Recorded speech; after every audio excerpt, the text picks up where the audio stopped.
Hi everyone, my name is Sosnowska.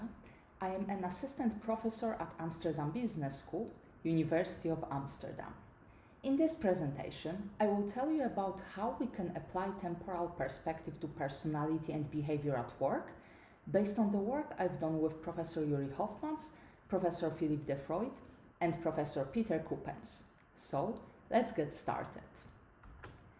Traditionally, organizational research has conceptualized personality and behavior as general, stable predispositions and tendencies.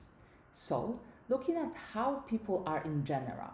For example, some people are very organized at work, some are not. Some employees are more social and outgoing than others, some are very productive. However, we all know that just because you are social and outgoing in general, it doesn't mean you are always social and outgoing. That is why recently the focus has shifted towards changes over time in how people think, feel, and act at work. For example, if you are in general very calm and relaxed at work, but something negative happens, how will it affect you? How long do these effects last? So, dynamic approach is about integrating these general stable predispositions with information about how and why people change over time. In line with that, we developed Personality Dynamics Model, a novel framework that captures temporal dimension of personality changes at work. The model describes dynamic patterns of change over time using three parameters: baseline, variability, and attractor strength. The first parameter, the baseline, represents how people are in general. For example, some people are very calm and relaxed in general, some are not.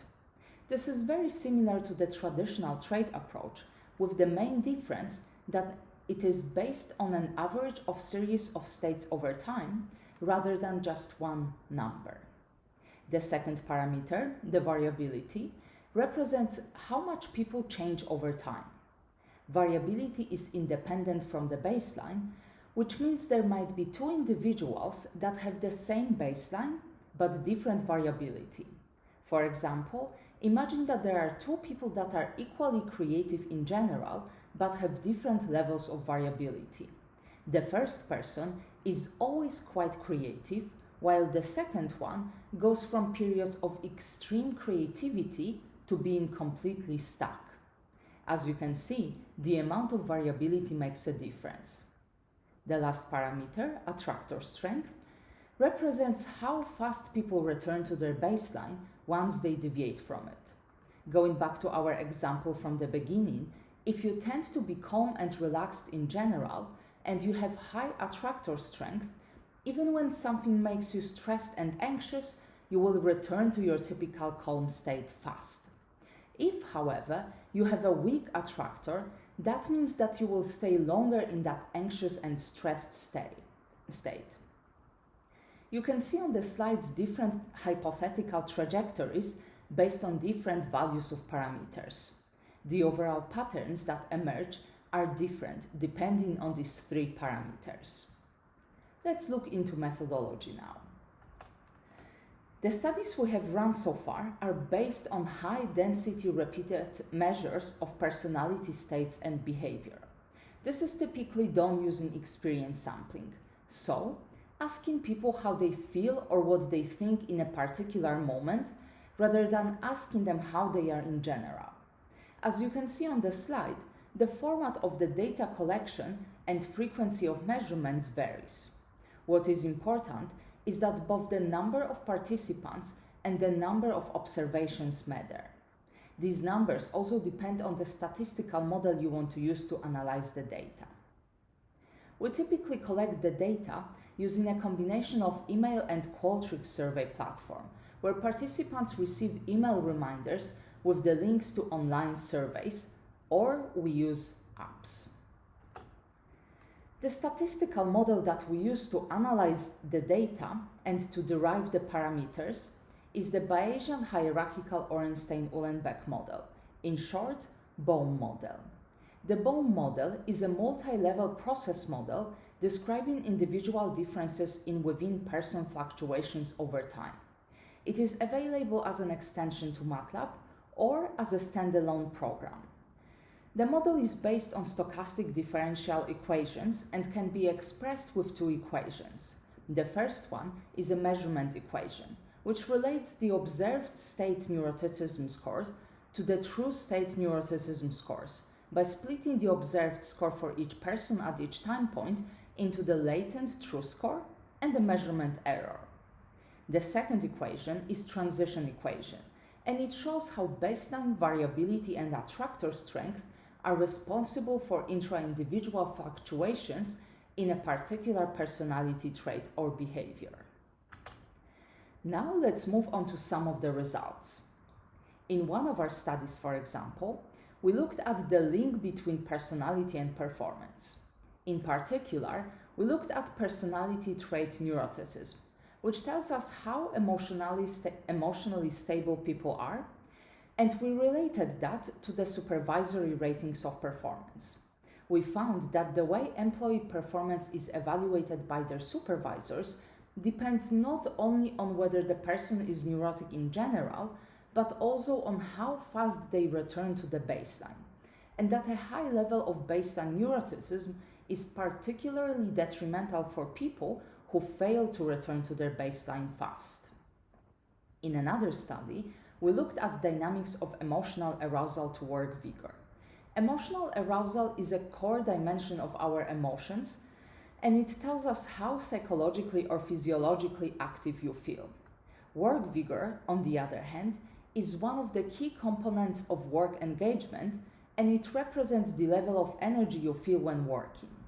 In our study, we found that baseline of emotional arousal interacted with arousal variability in the sense that only people with low levels of baseline arousal and low levels of arousal variability experienced lower levels of vigor. In other words, if you tend to have a low levels of psychological and physiological activation, it would typically mean low level of energy at work. But if you vary in your activation levels, your work energy will be fine. In another project, we combined experience sampling with laboratory experiments to look at dynamics of neuroticism and emotional exhaustion at work. Emotional exhaustion is a key component of burnout, and it represents an affective reaction and response to ongoing stress. Though typically high levels of neuroticism is linked to high level of emotional exhaustion, we found that for people who did not return to their neuroticism baseline swiftly, average level of neuroticism was not linked to exhaustion. Though these are just some examples, I hope that they illustrate the potential of the personality dynamics well. What can we conclude then? First, people change. Long-term changes in personality have been acknowledged for a while. For example, personality maturation or changes as a result of traumatic event. However, momentary changes over a course of month, week, or even a day are also meaningful. The personality dynamics model we focus on here is an example of how we can conceptualize and capture these changes in a way that is practically relevant. In addition, these momentary fluctuations can be used to further understand organizational behavior and employee well-being. Finally, the methodological and technological advances, as well as increased use of big data, allows to examine complex dynamics of a system such as personality and how it evolves over time and across different sources of information. But of course, no research is without limitations. First, applying temporal dynamic perspective requires advanced methodological and statistical knowledge. The data collection can be time and resources consuming. However, cross-team collaborations can help to deal with that. Secondly, the Bohm model we have used so far can only include 2 dimensions at the same time. There are, however, some other models that allow to examine more complex models, such as continuous time structural equation modeling by Charles Driver. Lastly, an important limitation is that applying complex dynamic theory to organizational behavior and personality at work requires careful balance of complexity with theoretical and practical relevance. Researchers interested in this topic should be mindful about that. Thank you so much for listening to my talk. If you have any questions, please send an email to j.sosnowska@uva.nl. Thank you so much for your attention.